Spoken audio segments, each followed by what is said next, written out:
첫 번째로 나왔던 것은 일반적인 박테리아 같은 거,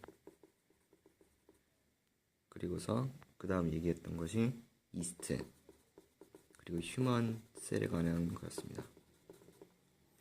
박테리아 같은 경우에는 고등 물질이라든지 고등이라든지, 그러니까 박테리아 내에서 고등이랄지 아니면 몸집이 클수록 그 DNA 양도 상당히 많아졌다고 합니다. 그리고 이스트 같은 경우는 진핵 생물인데 박테리아와 비슷해가지고 나름 DNA RNA 양, 얘네들도 RNA인가, 그래서 RNA 양들도 얘네들도 상당히 크다고 합니다. 근데 휴먼셀 같은 경우에는 얘네들보다 훨씬 고등하고 복잡합니다. 하지만 얘네들의 DNA 양과 비교해보면 얘네들보다 약간 떨어진다는 것을 알 수 있죠.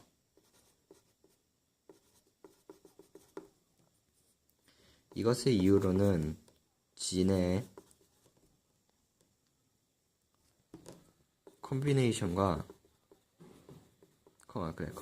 때문이라고 합니다. 이래가지고 더 적은 양의 DNA로 복잡한 그 단백질을 만들 수 있다고 합니다. 그리고서 그 다음 얘기하는 것이 뒤에 그 프로테인의 그 단백질의 발현에 대해서 얘기했었는데,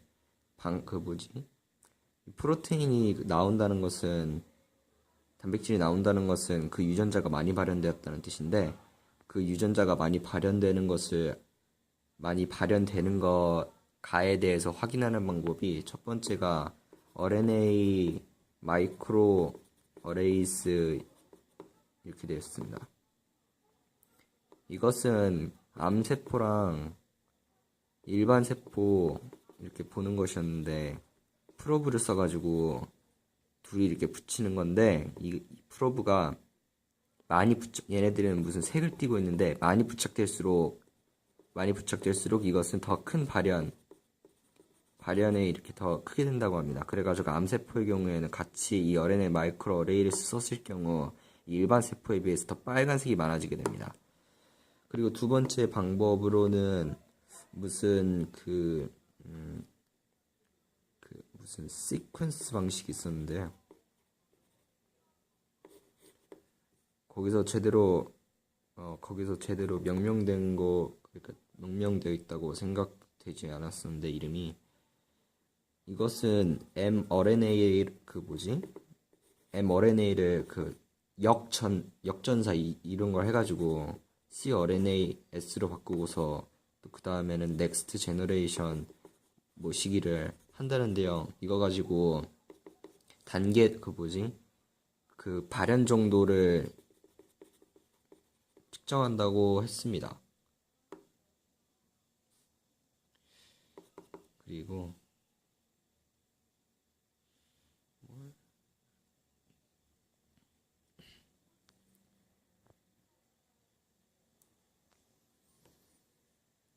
그 다음에 얘기했던 것이,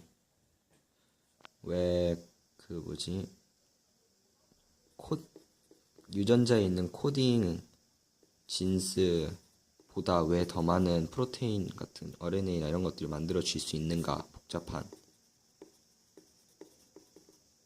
다양한 이런 것이 어떻게 만들어지냐 이랬더니, 얼터네이티브 스플라이싱과 프로테인 모디피케이션에 대해서 얘기했습니다. 이 얼터네이티브 스플라이싱은 딴 챕터에 있는 것으로 얘기되었었고요. 그래가지고 이 복잡하고 다양한 단백질을 만들었는데, 이것들이 얼터네이티브 스플라이싱하고 프로테인 모디피케이션이 일어나는데, 이럴 경우에는 그래서 이 프로테인들을 어떻게 구별할 것이냐, 그것에 거의 확인 작업하고 비슷하다고 할 수 있죠. 그래가지고 첫 번째 하는 방법이 옛날 방식인데, 지금도 한다고 하긴 하는데, 일단 이쪽은 pH에 맞춰서 이 단백질을 이 이렇게 조각 내가지고 그 모양새를 만들었는데, 아마 효소 같은 걸 쓰겠죠. 이렇게 해가지고 pH, 가로축 pH, 그리고 세로축은 세로축은 이것이 웨이트, 크기에 따른 저항성에 의한 어쩌고저쩌고인데요. 이게 뭐냐면, 이게 젤로 만들어져 있는데, 일단 이렇게 pH 순열로 이렇게 나열해가지고, 이 단백질 조각들이 자기들이 좋아하는 곳으로, 그러니까 안정된 곳으로 이렇게 이동한 다음에, 그 다음에 이렇게 차지를 흘려가지고, 이렇게 많이 가면 가벼운 놈, 적게 가면 무거운 애들로 이렇게 해가지고 이렇게 나타내는 방식입니다. 이래가지고 이렇게 애들이 이렇게 모양새가 특징적으로 나타나게 되는데, 이것의 단점으로는 얘네들이 이제 조각들이 이게 조금만 나오면, 아주 미량만 나오면 이게 보이지가 않는데, 이렇게 나타난다는 것은 단백질이 대량 생산된 애들이란 것이거든요. 그래가지고 단점으로는 얘네들은 그러니까 많이 발현된 애들만 보여준다, 이렇게가 문제가 됩니다. 그래가지고 두 번째 방법으로는 매스 스펙트로메트리라는 것이 생겼는데요. 이것은 단백질을 효소로 분해해가지고 이렇게 단백질 조각으로 만듭니다. 이것을 매스 차지 비율로 나타내가지고 이것을 기계로 해가지고 매스 차지 이렇게 해가지고, 그 다음에 인텐시티 이런 식으로 만들어집니다. 매스 찰지의 경우에는 그 단백질의 그 특징 정도를 얘기하는 것이고, 그러니까 어떤 단백질이 이 정도의 매스 차이인지를 가지고 대강 신원 파악이 이렇게 되는 거고, 인텐시티는 이 양에 관하여 이렇게 만들 수 있죠. 얘네들 같은 경우에는 이렇게 인텐시티가 높은 애들밖에 보여주지 못하지만, 얘네들 같은 경우 인텐시티가 낮은 경우도 이렇게 보여지기 때문에 이쪽이 더 정확하게 난다고 했습니다. 자, 그 다음에 이것보다 좀 더 발전된 방식으로 텐덤 이 매스 스펙트로미터가 있는데요. 이렇게 쪼개진 단백질 조각이 있으면 이 단백질 조각을 하나 더 가져와서 더 쪼개가지고 순열인지 이런 걸 해가지고 더 정확한 단백질 조각의 그 신원 파악을 할 수 있다는 것이 있었습니다. 자, 그렇게 하면 이렇게 해서 단백질에 대해서, 조각에 대해서 이렇게 신원 파악에 대해서 알 수 있었는데, 그 단백질 조각들을 어떻게 분리해낼 것이냐, 그것에 대해 그 다음 얘기가 나오는데요. 처음 나온 방식이 그 항원 항체 반응입니다. 프로테인도 결국에는 결합 부위가 있을 것이고, 이런 것으로 이렇게 항체 같은 거를 만들어 가지고 이 프로테인들이 이 항체 이렇게 결합되게 만들게 하면, 이 프로테인들이 섞여 있는 공간에서도 얘네들을 갖다 넣으면 걔네들만 이렇게 뽑아 가지고 나오게 되거든요. 그러면 이제 이 프로테인들만 뽑아 가지고 이런 것들을 할 수 있습니다. 그 다음에 얘기하는 것이 결합성이었나? 그 휴먼 진스의 결합성에 대해서 얘기했었는데, 첫 번째 말하는 게 어떤 방식 중 하나였는데, 그 효모의 어떤 발현시키는 것이 있는데, 얘네들이 효모 거, 효 1, 효 2, 인간 유전자 1, 인 1, 인 2 이렇게 해가지고 둘이 결합하는지 봐가지고, 얘는 일단 그 효모의 어느 바인딩 사이트에 붙거든요. 그리고 얘 같은 경우, 이 효모 2 같은 경우에는 얘네들 이 발현하는 거 해가지고 얘네들이 직접 발현되게 해주는데, 만약 둘이 붙는다면 여기 발현된 부분이 효모에서 나타날 것이고, 둘이 붙지 않는다면 얘네들이 떨어지기 때문에 얘만 붙어 있고 얘네들은 이 여기에 작용하지 않기 때문에 효모에서 이 부분이 나타나지 않게 된다. 그래가지고 이 인간의 그 모식이 유전자들의 결합성에 대해서 직접적으로 알 수 있는 것이라 할 수 있었습니다. 그리고 그 다음 얘기로는 요거랑 비슷한 건데 게놈 와이드 RNA iScreen for cell growth and viability에 대해서입니다.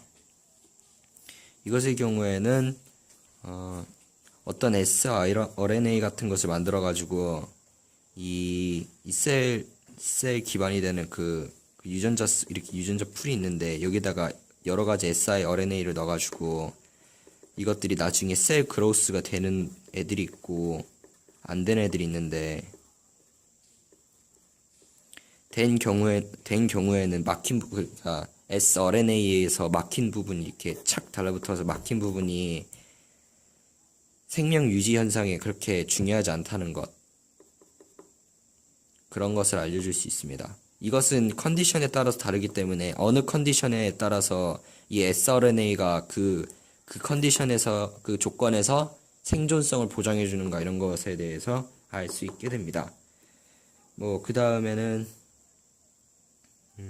그 다음 얘기로는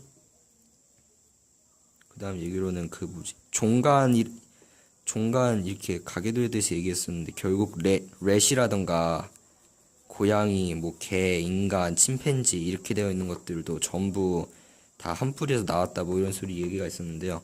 이런 것으로 인해서 동물 실험해도 얘네들이 이렇게 우리들과 비슷한 그 진을 가진 부분에서는 이렇게 실험을 하면 나름 동물 실험 성과가 있다. 그래서 쓸 수 있는 것이다. 이런 얘기가 있었고, 그 다음에는 이 종간에 결국 이렇게 된 거니까 처음 시작된 부분이 같으니까 전사 시작 부분, 이 부분에 종이 다르더라도 비슷한 부분이 이렇게 쭉 있다는 그런 얘기가 있었습니다. 그 다음 얘기는 네트워크에 관한 얘기였는데, 옛날에는 진 하나, 프로테인 하나 이런 것의 특성에 대해서 알아보고 그냥 얘네들에 가지고 하나 집중적으로 파괴됐다면, 요즘 같은 경우에는 이렇게 유기적으로, 그러니까 프로테인들이 어떻게 연결되어 있는지에 대하여, 진들이 어떻게 연결되어 있는가에 대해서 생각하는 것이 요즘 바이올로지라고 합니다. 그래가지고 이런 것을 알아서 뭐 했으냐, 이렇게 해가지고 신더틱 바이올로지 이런 거에 대해서 알게 되는데, 피드백 시스템이라든가 그리고 크로스턱 이런 것들이 이 관계도에 의해서 어떻게 피드백 되는가, 크로스턱 되는가 이런 걸 알아내가지고 그 셀의 생사 여부라든지 생산성 여부 이런 것들을 다 컨트롤할 수 있다, 이렇게 만드는 게 신더틱 바이올로지 이런 거였습니다. 그 예로 든 것이 효모인지 어디선가 나온 거를 막 이렇게 뜯어내가지고 딴 놈에다 넣어가지고 이렇게 막 시킨다 이런 게 있었는데, 그렇게 해가지고 암세포 발현이라든지 어떻게 이런 것들을 해가지고 어떤 결과를 내는 것이 그 신더틱 바이올로지의 목표라고 했습니다. 그 예로 다른 것이 말라리아 치료제 얘기했었는데, 이 말라리아 치료제가 어느 플랜트에서 나왔는데 이놈이 기르는데 8개월 걸리고 수급량도 이렇게 일정하지가 않아가지고 얘가 상당히 치료제를 쓰기에는 좀 거시기했는데, 이것을 그 셀에다가 박아놔가지고 이것이 셀들이 얘네들 말라리아 치료제가 되는 기초물질, 그러니까 기반물질들, 전구물질들 이런 것들을 만들어내가지고 말라리아 치료제가 잘 나온다고 합니다. 그 다음에 얘기했던 것이 뭐 제네틱 토글 스위치 이런 얘기도 있었는데